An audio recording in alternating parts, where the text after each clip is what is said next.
Haia, dwi eisiau dweud diolch i'r bron 20,000 ohonych chi sydd wedi ateb ein arolwg. Rydych chi wedi rannu eich profiadau positif, eich profiadau negyddol, eich barn chi ac eich pryderon am sut mae'n teimlo i fyw fel plant neu person ifanc dros y pandemig.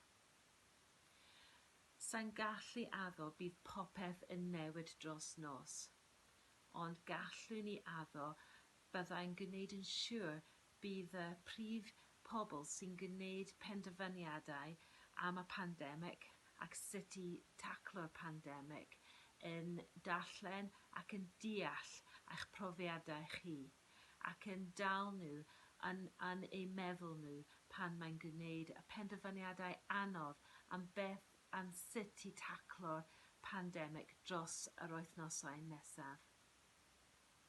I ddysgu mwy, darllenwch ein adroddiadau ni. Diolch am wrando.